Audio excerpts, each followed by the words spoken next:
de acordo com a história que eu li e que você já até tirou essa dúvida, mas veja bem, a forma como as pessoas espalham a mensagem. Eu vi num vídeo de um cara que mexe com cosmologia que diz que o livro de Urântia foi psicografado, ou seja, um espírito entrou no corpo de um cara, o cara ditou o livro. Você disse que não, que ele foi entregue pronto. O William Sadler é um cara que, durante toda a sua história, conviveu com um ser humano que dormia e falava enquanto dormia, sendo a ponte entre os seres celestiais e ele. Porém, ele não ditou o livro, ele tirou dúvidas, ele conversou e tal.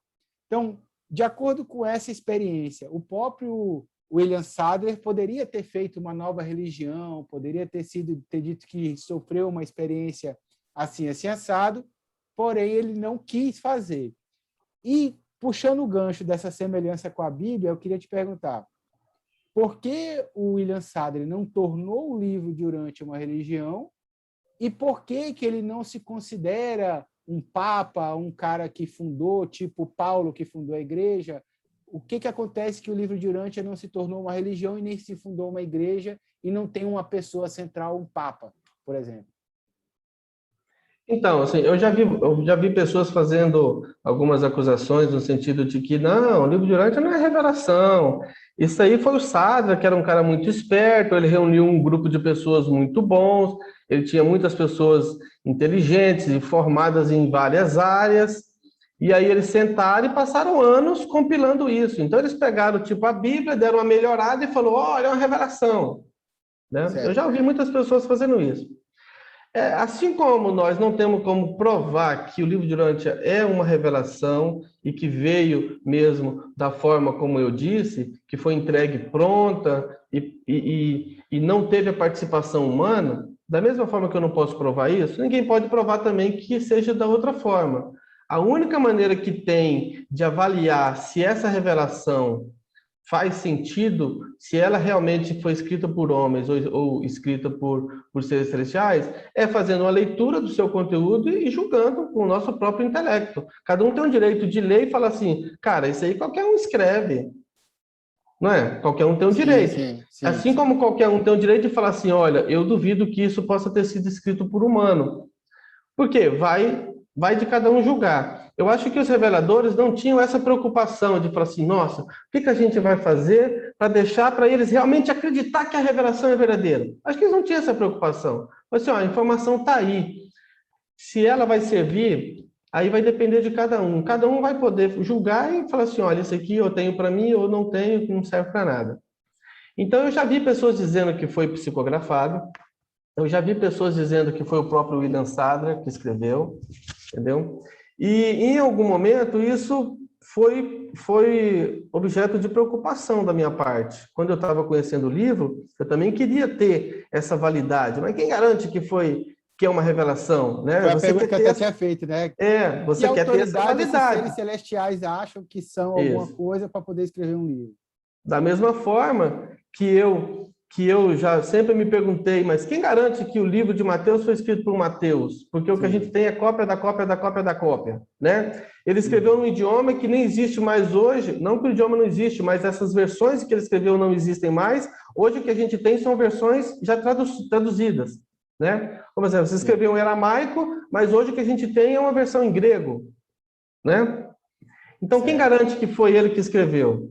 Além do mais, quem garante que o que ele escreveu realmente aconteceu dessa forma? Então, tudo isso eu me perguntava. Por quê? Porque eu fazia leituras. Quando você faz leituras da Bíblia, você encontra traços humanos ali. Assim como você encontra traços divinos. Certo. Não há que negar. Existem traços humanos no sentido assim, você vai ler, por exemplo, a genealogia de Jesus segundo Mateus, é uma. Você vai ver a genealogia segundo Lucas, é outra. Fizeram pesquisas diferentes e encontraram respostas diferentes. Se uma das duas está errada, ou as duas, né? Sim. Então, existe essa possibilidade, porque se uma está certa, a outra está errada. Se a outra está certa, uma está errada, ou então as duas estão erradas. Eles até refletem os costumes da época, não coma carne de porco, não faça isso, não faça aquilo. isso, tudo isso. Aí você vê também, por exemplo, tem relatos que falam assim, estava entrando na cidade e curou o cego. Já no outro evangelho fala, saindo da cidade e curou o cego. Na hora de escrever, é isso que eu estou falando, encontramos traços humanos ali, porque o ser humano é passível de erro. Aí, você vai ler o livro de Urântia.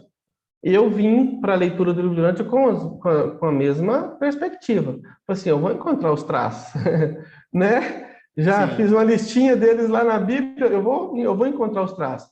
E aí você começa a ler, e você fala assim, peraí, mas se isso aqui tivesse sido escrito por americano, ele não teria dito isso. Porque é muito comum que o ser humano queira puxar a sardinha para si.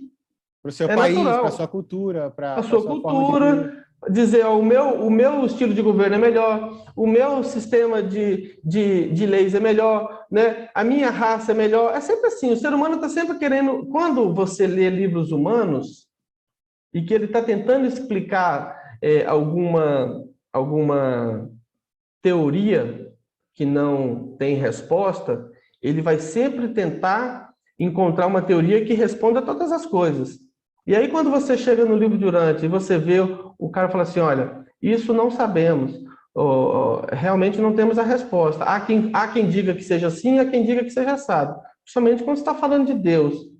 Então, assim, é uma humildade que eu não consigo encontrar entre os seres humanos, que querem encontrar resposta para tudo e dar resposta para tudo. No caso dos reveladores, é muito comum você encontrar ele dizer que não sabe. Ó, isso a gente não tem essa informação. Mas aquilo que eles têm, eles falam assim, é assim, assim, assim, e eles não estão se preocupando. Uma coisa que muita gente critica o livro de Urântia é porque ele não tem politicamente correto com ele. O livro de Urântia, ele chega e fala o que tem que falar. E é curioso isso, porque às vezes algumas pessoas se sentem, assim, suas suscetibilidades feridas ali, né? Sim, sim. Inclusive tem o próprio ego do escritor, tem as formas dele ver, o viés ideológico dele.